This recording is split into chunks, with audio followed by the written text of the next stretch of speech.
This is an NBC News special report. Here's Lester Holt. Good morning, everyone. We're coming on the air as House Democrats take their first steps toward removing the president from office in the wake of last week's assault on the Capitol. They're about to introduce a resolution calling on Vice President Mike Pence to invoke the 25th Amendment that would force the president out. The vice president has so far expressed no willingness to do so. We also expect members to introduce articles of impeachment against the president. This morning, Democrat Steny Hoyer, the House Majority Leader, will introduce the resolution regarding the 25th Amendment and call for unanimous consent. Republicans will likely object to that, and that would force a vote. All an extraordinary set of circumstances for any president, much less one whose term ends in just 9 days. And while we wait for proceedings to get underway, let's go to Casey Hunt, who is following us for us on Capitol Hill. Casey, good morning. Lester, good morning to you. A truly remarkable day in the U.S. House of Representatives, where they are moving quickly to try and underscore that they believe President Trump should be out of office as quickly as possible. Now, they are first taking this step, as you laid out, to try and force the vice president to invoke the 25th Amendment. That would be the vice president, along with the president's cabinet, getting together to remove him. That, as you pointed out, they'll ask for unanimous consent. That would be the only way something like this could happen this quickly. But we do expect an objection there, which would push a vote potentially to Tuesday. The bigger question here, impeachment, and how exactly they are going to move forward with this. We know that a trio of congressmen have been working on this resolution. One of them, David Cicilline, just tweeted a few moments ago that he had just landed in Washington and planned to introduce that article. The article that he's introducing would likely be the one that leaders would ultimately support, although we're still waiting on final confirmation of the details and the final text there. But this would be one article of impeachment over insurrection, inciting insurrection. And the big question is going to be, are they going to be able to get not just support across the Democratic caucus in the House, which they have significant support from already, but from Republicans? Is this process going to be a bipartisan one? The House Speaker, Nancy Pelosi, hasn't given a final timeline for any vote on impeachment, nor has she definitively said exactly which article she intends to push forward with a vote. And of course, it is Pelosi who would make the decision on what would come up for a vote on the floor of the House. But if they were able to get significant Republican support for this, that would potentially have a significant impact on the process that, of course, would then kick to the United States Senate. And we know, obviously, that the last time the Senate tried President Trump for impeachment, they did not vote to convict. The only Republican who did vote to convict President Trump was Mitt Romney in that case. But, Lester, I can't overstate to you the level of fury among members of Congress who were physically put in harm's way on Wednesday. And the more that we have learned over the course of this weekend, the more footage has come out, the more video we see, the more they're realizing just how violent it was and just how narrow their escape from harm was. There was one officer in particular who led a mob away from the doors to the Senate chamber. And you'll remember at the time, the next three people in line of succession to the presidency after President Trump were in that room. Vice President Pence, Chuck Grassley, the president pro tem of the Senate, and of course, House Speaker Nancy Pelosi, who would come into that line right after Pence should the worst happen. Pelosi not in that room, but of course also in the Capitol at that time.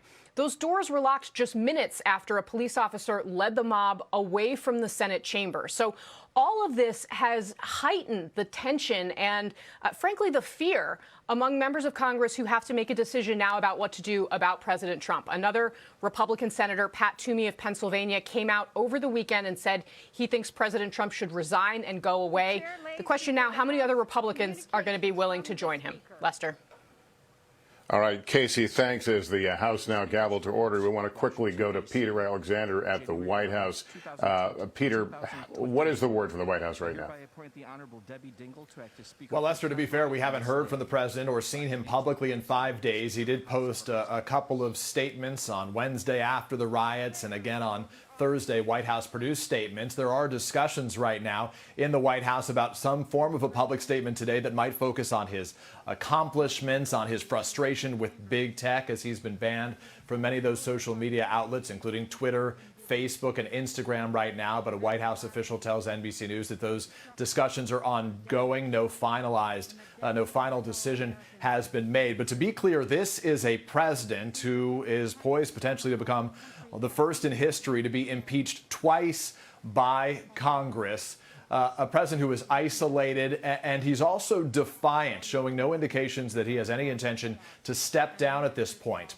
One dynamic we're watching right now is this growing divide between the president, President Trump, and his vice president, Mike Pence. The president, of course, antagonizing Pence in the days leading up to those riots, calling on Pence to overturn the election's results, something that Pence did not do, nor did he have the constitutional authority to do. NBC News has confirmed from two sources familiar with the matter that Pence and the president did not speak at any point since those riots on Wednesday. And the president, as we are told, did not call Pence or members of his family while they were locked down, sort of inside the Capitol, in effect, in hiding while those riots were taking place. So over the course of this day, we'll be watching to see whether we see this president at this time, but recognize with just 9 days left, not only is he isolated, but there are very few voices that have access to the president right now. I'm told by a former White House official that very few, besides Rudy Giuliani, his personal attorney, and a few others around him, are engaging with the president. In the words of this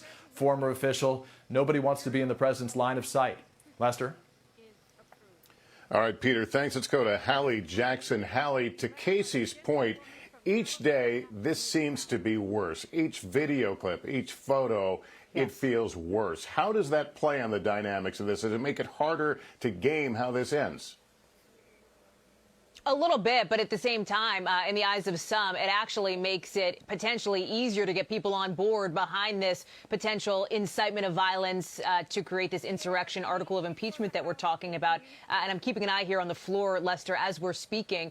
The question, of course, is the timing of this. There is clearly a desire for the president to be removed on the part of Democrats. There is some desire among some Republicans for that to happen to the president as well. As Peter has reported, it is almost at this point considered impractical by those that I've spoken with close to Vice President Pence that he will invoke the 25th Amendment and try to remove the president, which means impeachment would be the path. But here's the thing.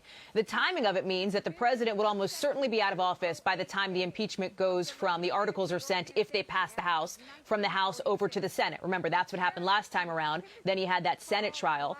There is now discussion of that Senate trial happening sometime after those first 100 days that President-elect Biden, soon to be President Biden, is in office, just because of sort of the dynamic, the pressure, the idea that you would be, in effect, prosecuting the guy who just preceded you. At least they would be doing so in Congress.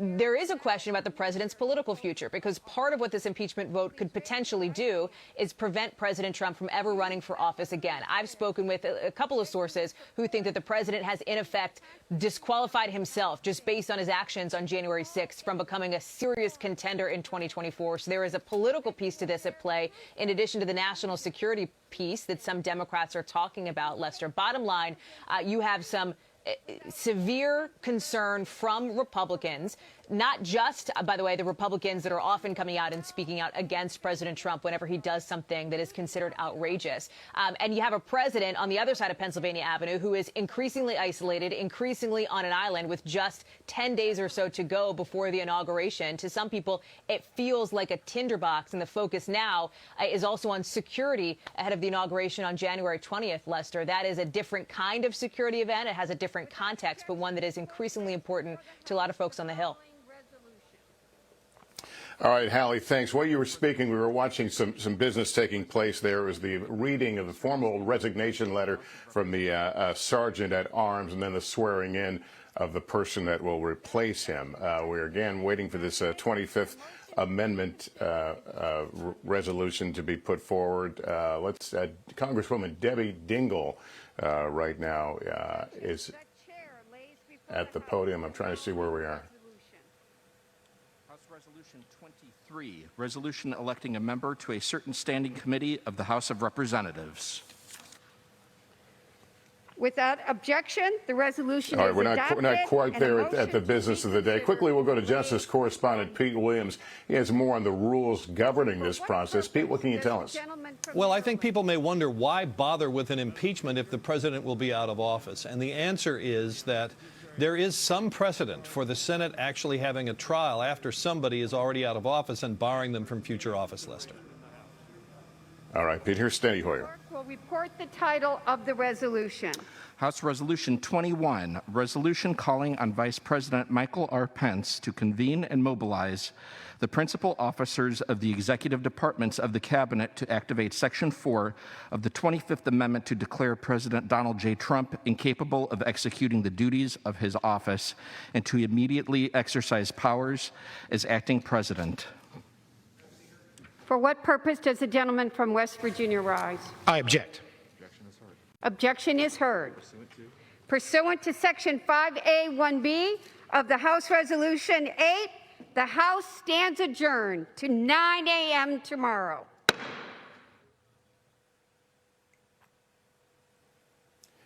All right, and as we expected, there was a Republican objection, so this all moves forward. Let me go back to Pete Williams. So, Pete, finish your thought and where that leaves us in all this.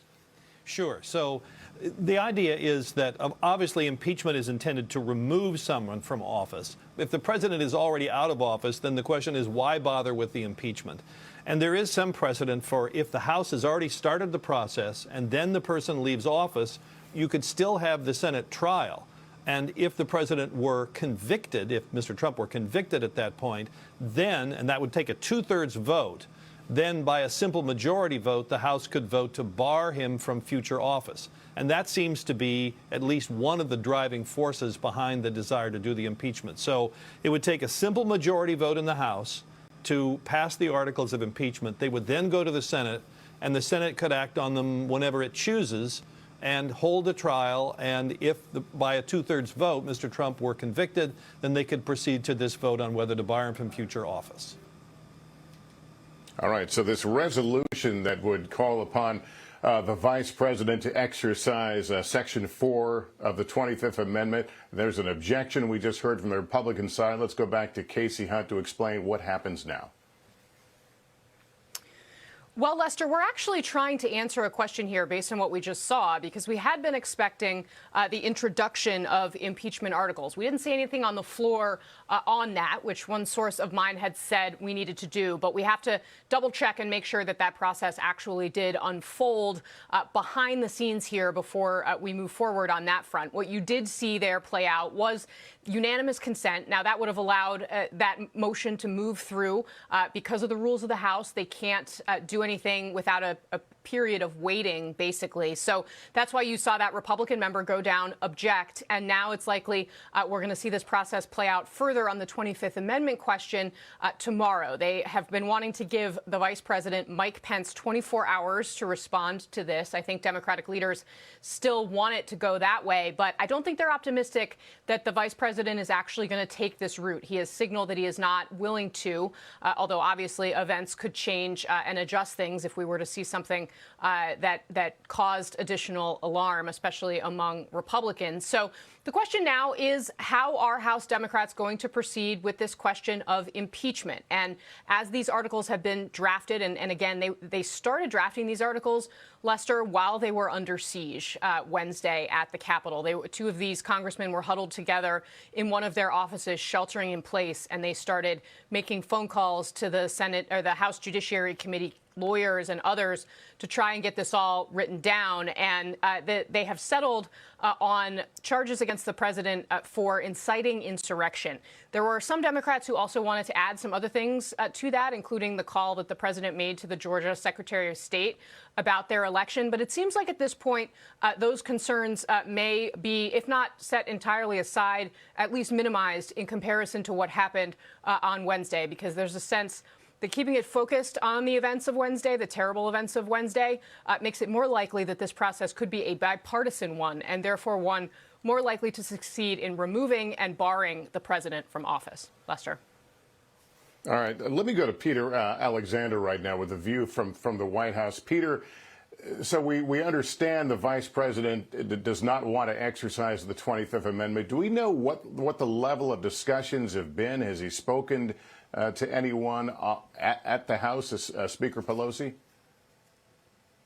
We don't know about any contacts between Mike Pence and Speaker Pelosi at this time. We do know that some members of the cabinet had briefly some conversations regarding the 25th Amendment, recognized for it to be invoked and ultimately to be utilized in this fashion. Mike Pence would have to agree to it, as well as a majority of the 15 members of the cabinet. But again, as Hallie reported earlier, as we've been reporting throughout on NBC News, the best indications we have from those close to Mike Pence, the vice president, is that he is opposed to that, which of course then leads us to impeachment as the most likely course that would be taken here. You know, what we will be watching, obviously there are enough Democrats in the House to impeach the president. To convict him is a different story. It would require 17 Republicans. To this point, only one, Senator Ben Sasse, the Republican of Nebraska, has expressed an openness even to considering that. Pat Toomey, the Republican from Pennsylvania, has said that resignation was the way to go. So, Lester, at this time, we watch what happens, and it seems like the House will be the first to act. Peter Alexander. Peter, thanks very much. We'll, of course, continue to follow all the developments in the story and come back on the air as events warrant. I'll have complete details when I see you tonight for NBC Nightly News. For now, I'm Lester Holt, NBC News, New York. Good day, everyone.